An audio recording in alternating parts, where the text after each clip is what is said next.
Olá, Shalom.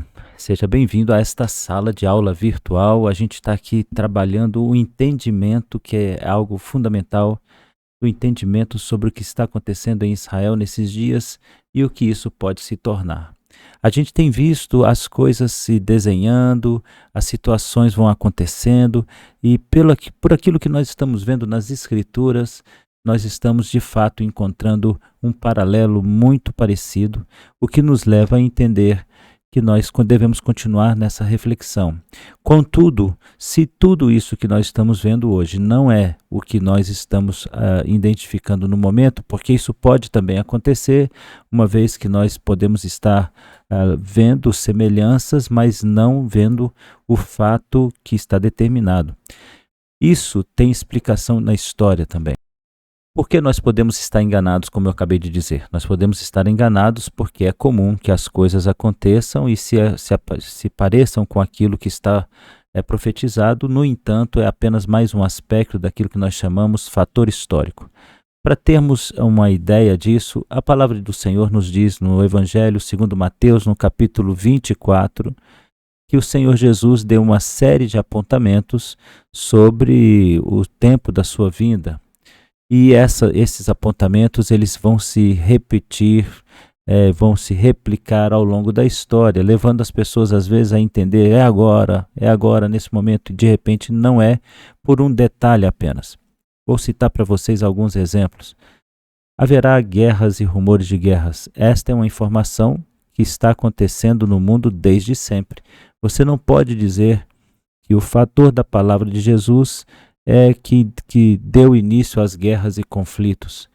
O que o Senhor Jesus está dizendo é que as guerras e conflitos se tornarão intensas, se tornarão a níveis mundiais. E até a Primeira Guerra Mundial, nós não encontramos conflitos dessa dimensão. Não é à toa que o nome, a nomenclatura, a declaração afirma Primeira Guerra.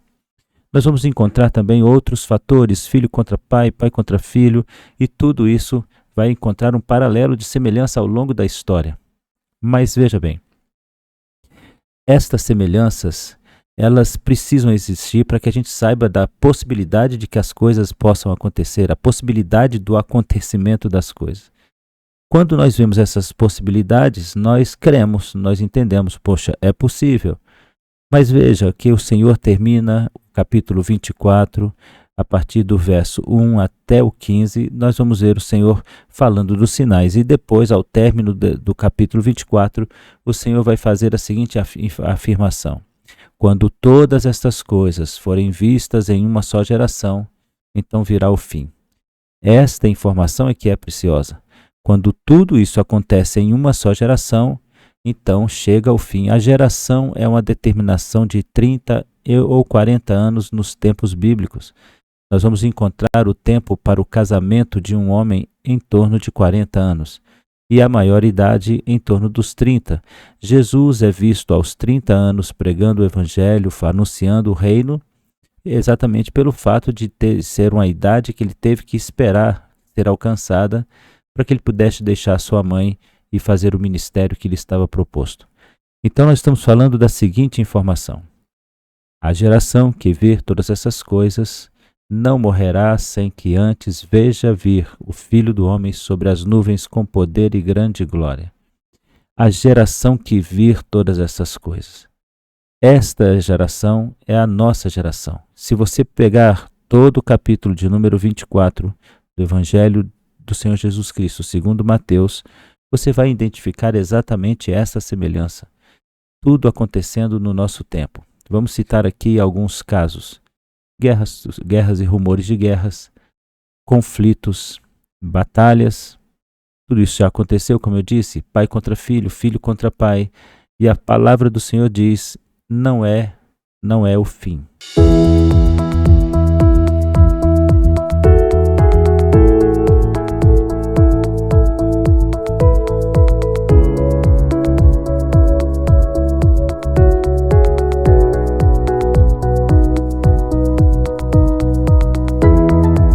Depois vem o segundo grupo de acontecimentos. E aí vem o ódio, os conflitos proféticos, a crise profética, E o Senhor diz, é o início das dores.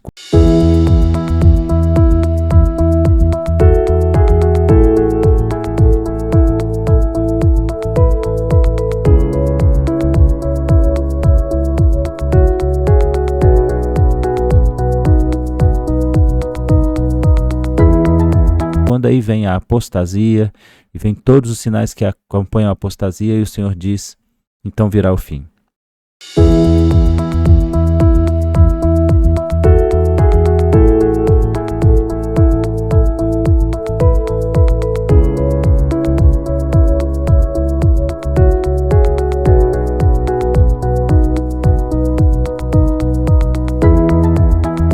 E a geração que vir tudo isso estará vivendo o tempo final. Em outras palavras, a geração que está assistindo todas essas coisas, ela é uma geração que teria o desprazer de viver a pior época do mundo. E nós, infelizmente, estamos vendo isso em nossa geração. Eu tenho 53 anos de idade hoje, no ano de 2023, e desses 53 anos de idade eu assisti todos os apontamentos de Mateus capítulo 24. Então a minha vida se encaixa ao padrão dito por Jesus como sendo daqueles que vão assistir o fim dos tempos. Então devemos aguardar os derradeiros sinais para nós percebermos essa proximidade. Eu costumo dizer assim nas salas de aula e vou dizer para vocês mais uma vez. Há uns 20 anos atrás, 25 anos, eu dizia às pessoas, meus queridos, fiquem atentos, pelos sinais nós conseguimos perceber que o Senhor está na rua de nossa casa. Eu falava isso de maneira metafórica, querendo dizer às pessoas que o Senhor está voltando, ou virá, que é a melhor frase, o Senhor virá.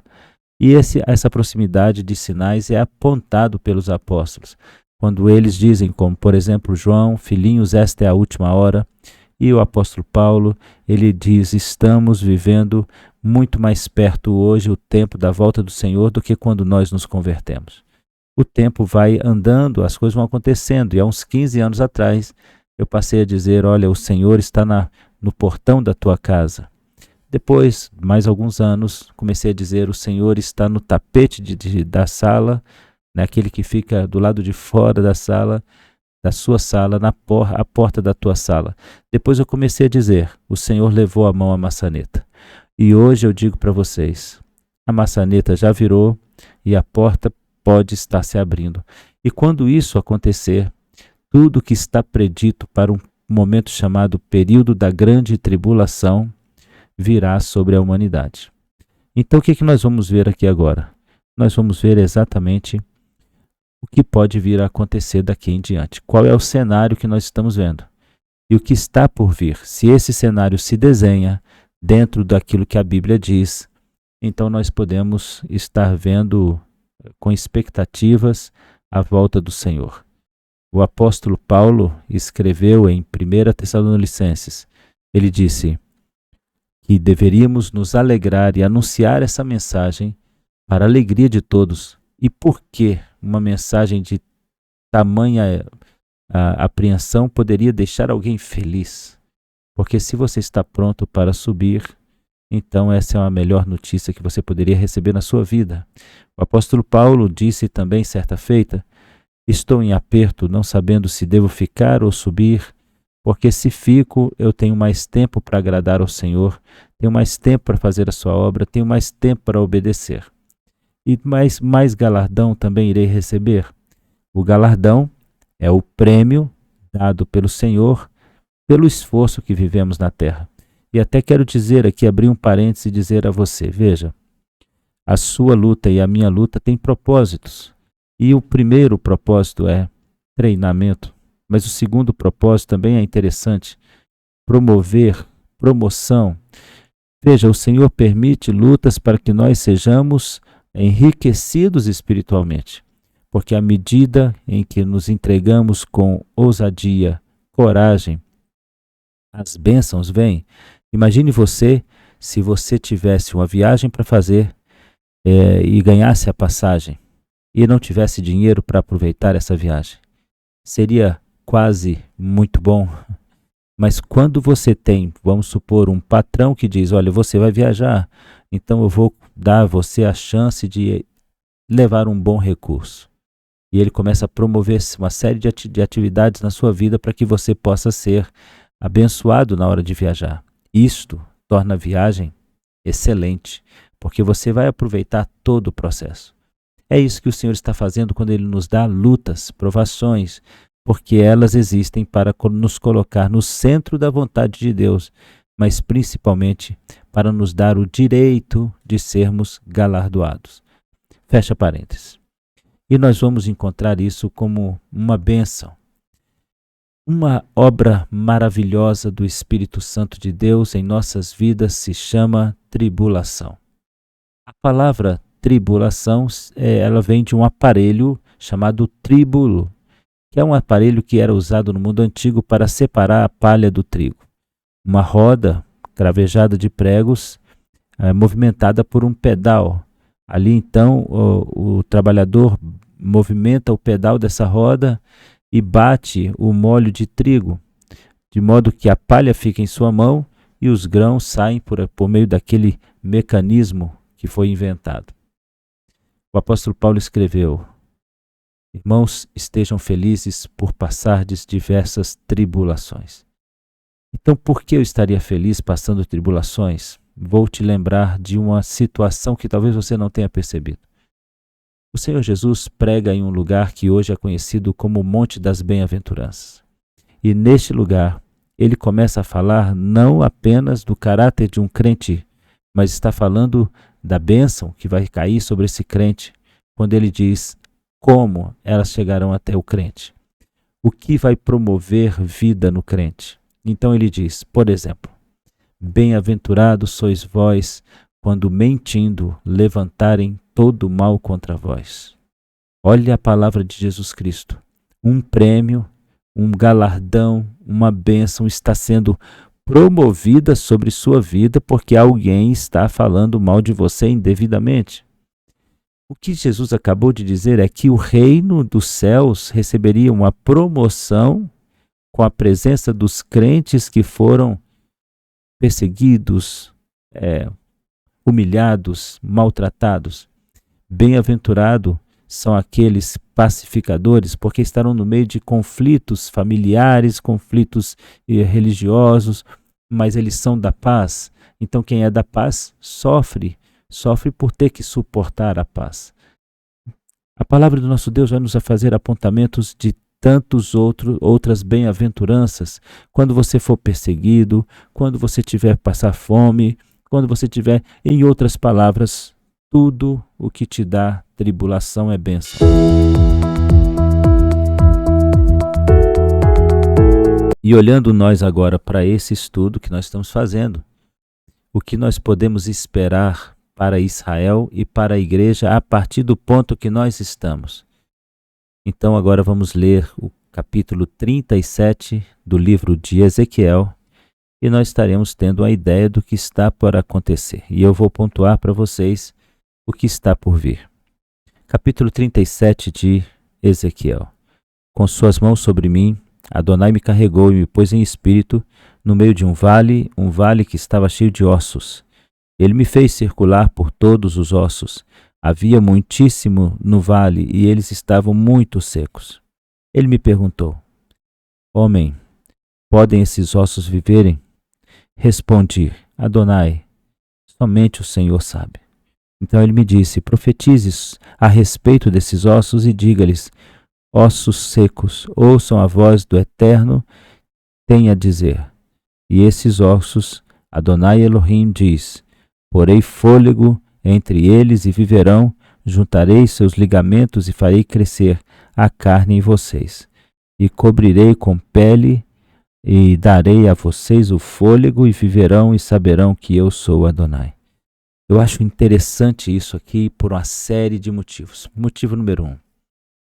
Ezequiel é levado ao momento exato da sua derrota, porque ele era soldado quando foi preso por Nabucodonosor cerca de 6 ou 7 anos depois do cerco a Jerusalém. Ele era também sacerdote, então ele estava no ofício sacerdotal e também lutando a batalha que foi perdida por Israel diante de Nabucodonosor. E o vale a que se refere esse texto é o Vale da Batalha, conhecido como Vale de Josafá, onde milhares de soldados hebreus ficaram ali mortos, perderam suas vidas. Anos depois, o Senhor leva o profeta Ezequiel e o coloca exatamente naquele lugar, e ele vê os amigos, parentes, familiares, todos que estão ali são de alguma forma ligados a ele.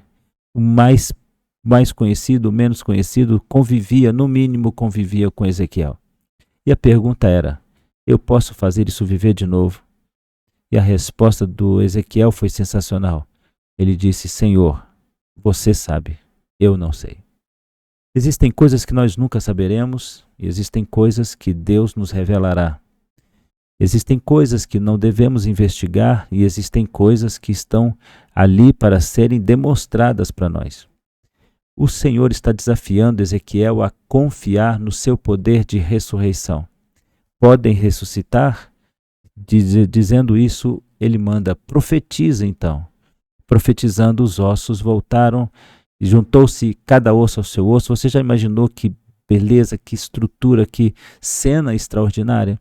Os ossos começam a se procurar, os ossos começam a desejar encontrar-se e formam um grande exército. Mas aí a chamada do Senhor mais uma vez para os detalhes. Eles são um grande exército, mas não têm espírito. Eles não estão vivos. E aí eu quero dizer a você, às vezes um grande exército do Senhor é composto de pessoas tão fracas, tão pequenas, tão vis, que ele não consegue mesmo vencer as hostes do mal. Pense nisso e mude o seu pensamento a respeito das coisas que você está ouvindo.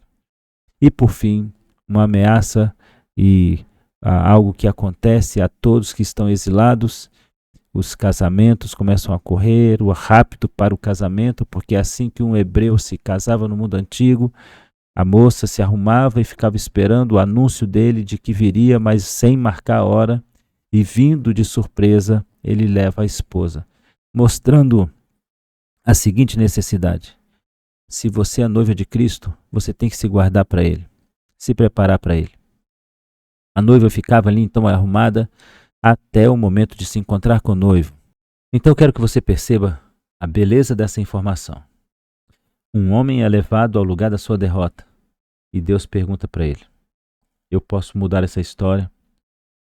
Então o homem responde: Senhor, o Senhor faz, o Senhor sabe. E essa é a grande verdade em nossa vida. O Senhor sabe. Outra pergunta interessante feita pelo Senhor ao povo de Israel foi: pode nascer uma nação do dia para a noite ou da noite para o dia, de uma hora para outra?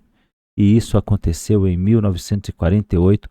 No dia 13 de maio de 1948, não existia nação de Israel, e no dia 14 de maio de 1948, às 4 horas da tarde, existia uma nação de Israel. E no dia seguinte, no dia 15, já havia uma guerra chamada Guerra da Independência. Existia uma nação, existia um motivo, existia uma razão e existia um porquê. A nossa vida precisa se embasar exatamente nesse processo divino. Deus faz as coisas para um propósito. E no que diz respeito ao propósito de andar segundo a vontade do Senhor, o propósito de cumprir a palavra do Senhor, isso deve ser prioridade em nossa vida. Mas voltando aqui para Ezequiel capítulo 37, o Senhor então diz ao profeta: eles podem ser mais do que isso, mais do que apenas um exército? E eu tenho uma outra observação. Um exército está enfileirado diante de Ezequiel, mas ele não vê espírito. E um exército sem Espírito Santo é um exército vencido. Então ele diz mais uma vez: profetiza aos 4 cantos, que haja espírito, que haja vida. E o Senhor deu vida àqueles ossos secos. E as suas vidas foram presenciadas até o dia de hoje. Porque até o dia de hoje, a maldição da frase dita a Jesus na sua morte, onde um hebreu diz que o teu sangue caia sobre nós e nossos filhos, está se cumprindo até os nossos dias. Então nós temos uma palavra que revela as coisas. No capítulo 37, nós vamos encontrar tantos detalhes parecidos com momentos que nós vivemos na igreja, que nós chegamos a pensar que o texto foi escrito depois para que nós pudéssemos ter uma referência daquilo que vivemos. Mas é fato, não foi escrito depois, não foi gravado depois e não está sendo vivido depois. Está sendo vivido no tempo de Deus, porque Deus sabe o tempo que nós vivemos. Ele sabe o que precisamos, o que não precisamos, o que faremos e o que não faremos. Baseados então nessa informação de Ezequiel capítulo 38, lembrando que o grande exército de Israel se forma a partir daqui, então nós vamos encontrar algo maravilhoso. O Senhor tem palavra. E ele diz: podem passar os céus e a terra, mas as minhas palavras não passarão. E eu não tenho dúvida de que as palavras do Senhor não hão de passar.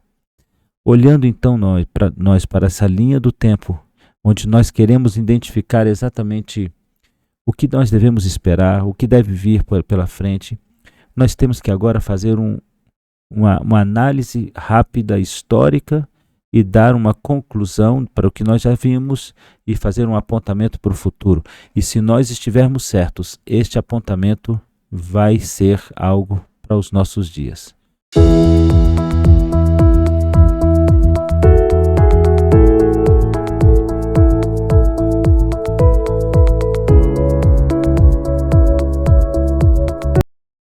Primeira observação sobre o que nós devemos esperar. Deveríamos esperar, e isso já aconteceu, esperar que um avanço militar viesse provocar Israel. Isso já aconteceu e nós sabemos que Israel liberou fortunas para que aquela região fosse restaurada. Então nós deveríamos esperar que Israel tivesse algum tipo de atrito com os seus vizinhos, e isso aconteceu. Agora nós falamos outras questões importantes. E eu disse a vocês que me acompanham nas redes sociais que deveríamos orar para que a guerra não ultrapassasse uma semana. E eu disse, uma semana é o tempo necessário para levantar mais pessoas insatisfeitas. A igreja já entra nesse processo. A igreja usa as cores com muita facilidade. Quando a Bíblia apresenta cores, apresenta modus operandi, apresenta uma série de coisas, está dizendo que tudo vai funcionar dessa maneira. Então veja, nós encontramos uma segunda razão para entender o tempo que nós estamos vivendo. Porque foi de pronto a reação da igreja. Nós encontramos essa reação no coração de cada crente. Depois nós olhamos e dissemos, irmãos, vamos orar para que não ultrapasse 2 semanas, porque 2 semanas vai fazer com que outros grupos armados gostem da ideia da guerra e vão guerrear, e vão invadir, e vão tentar invadir. E exatamente foi isso que aconteceu com o reino da Turquia, e que aconteceu também com o país da Turquia, e aconteceu também com os espaços políticos da Rússia, da China e de outros países. Eles começaram a bancar os grupos de guerrilha. Nós temos o Al-Fatah, que é um grupo que trabalha na Palestina. Nós temos o grupo do Hamas, que governa a Palestina. E aí vale a pena lembrar, o Hamas e o Fatah são diferentes entre si. Enquanto o Fatah é uma postura política árabe, o templo ou a sinagoga, ou seja como for, é um apontamento religioso. Então, quando nós temos o Hamas, nós temos um grupo que sai em nome de Alá, e essa guerra está sendo feita porque eles acreditam que a religião judaica está ofendendo a religião muçulmana. E onde houve a ofensa para que essa guerra acontecesse e para que outros grupos tomassem as dores do Hamas, como é o caso do Al-Fatah, o Hezbollah, que é também apoiado pela China e pelo Irã. Onde então está o ponto de ligação? Está na questão muçulmana, está na questão da ligação ferrenha com os muçulmanos. Então vamos continuar entendendo esse processo. Quando a guerra começa, então nós anunciamos um prazo primeiro para que ela não continue, depois um prazo secundário, 2 semanas para que ela não prossiga. E a palavra foi, vamos orar para que não cheguemos até o final do mês, porque isso vai trazer uma guerra, porque haverá um tempo suficiente para que os exércitos dos inimigos se reúnam e possam fazer o que a Bíblia diz. Existe uma dificuldade na guerra chamada manobra de tropa. Quando você vai manobrar uma tropa, você precisa de muita habilidade e muito conhecimento, porque você vai gastar tempo e isso pode colocar toda a guerra em risco. A manobra vem sendo feita pela China, também pela Índia, também pela Coreia do Norte, também pela Rússia, pelo Irã, e eles estão se mobilizando. Nós não estamos vendo, mas eles estão se mobilizando. Lembrando que eles também têm armas de grande poder de fogo. E isso também pode reverter em mais problemas na faixa de Gaza. Você consegue compreender isso então? Al-Fatah é diferente do Hamas. Al-Fatah é um braço armado político. Hamas é um braço armado religioso. O que o Hamas quer é uma restauração religiosa de Jerusalém. O que o Fatah quer é o extermínio de hebreus. O que nós vamos ver então é algo que vai apontar para tudo que nós estamos falando aqui. Olha, Jesus vai falar com a série de pessoas, com série de grupos, e isso vai ser um apontamento para o nosso tempo. Nós encontramos a história se deparando com a profecia em muitos momentos até o dia de hoje. E quando falamos do Hamas, falamos dessas guerras. Quando falamos do Fatah, nós falamos da Bíblia. Quando nós falamos do ISIS, nós falamos da Bíblia. Quando nós falamos da Jihad islâmica, nós estamos falando da crise que é política e é histórica. Hamas, um grupo religioso com intenções de governar o Estado de toda a Palestina com mão forte e impetrar o islamismo o quanto antes. O Al-Fatah já pensa diferente. É o grupo que guarda os palestinos ao norte de Gaza e eles até são gratos a Israel em algumas coisas. Há uma pessoa muito famosa que participou desse processo de governo, de criação de um Estado, ainda que invisível, da Palestina, Yasser Arafat. Ele é o criador e idealizador do Al-Fatah. E a questão de Arafat é puramente política e nada religiosa. A questão do Hamas é puramente religiosa com um pouco de política. Nós temos o Hezbollah, que é um grupo armado com intenções políticas, apoiado pela Pérsia, que é o Irã, pela Rússia e pela China. Países que são fundamentais para a gente entender o nosso estudo de hoje. Depois nós vamos encontrar então o início de uma guerra com a participação desses três grupos. E então eu disse aos irmãos, vamos orar ao Senhor para que não cheguemos a um mês, porque depois de um mês o que veremos são guerras promovidas por nações e reinos. E por que isso? Porque a guerra vai caminhando um processo conhecido e natural, que é o processo da colonização ou da invasão de territórios alheios. E quando falamos isso, estamos falando de quê? De guerrilha. E pelo conhecimento de guerrilha que alguém pode ter, ele vai ter um entendimento do que está acontecendo em Israel em nossos dias. Nós vamos encontrar então toda essa estrutura gerando em torno de Ezequiel capítulo 37, onde o Senhor diz que fará-se presente na casa dele e abençoará Israel para sempre. É claro que ele se fará assim quando bem entender, mas nós sabemos que ele o fará para o período da grande tribulação. O que você precisa entender é que a grande tribulação é um período dividido em três partes. A primeira parte é chamada de geração da tribulação, aqueles que vão estar vivendo a dor e os problemas daquilo que chamamos de tempos de amargura que antecedem a vinda do Messias. Nós encontramos esse posicionamento de uma maneira bem clara nas Escrituras. Os outros pontos nós estaremos apresentando a vocês mais à frente, apresentando a vocês também outras características dessa guerra. O que nós podemos esperar? O que vem pela frente? Então, agora nós queremos trazer uma conclusão daquilo que ainda não vimos. O que nós podemos esperar dessa guerra a partir de agora? Nós estamos no dia 8 de novembro de 2023, 33 dias de guerra entre Israel e o Hamas. Teremos um estudo que vai mostrar para vocês o que não devemos pensar sobre cada um desses grupos e o que devemos acreditar sobre eles. Mas o que esperar agora? Bem, é um tempo suficiente para cansar a tropa, desmotivar a tropa e pontos dessa natureza.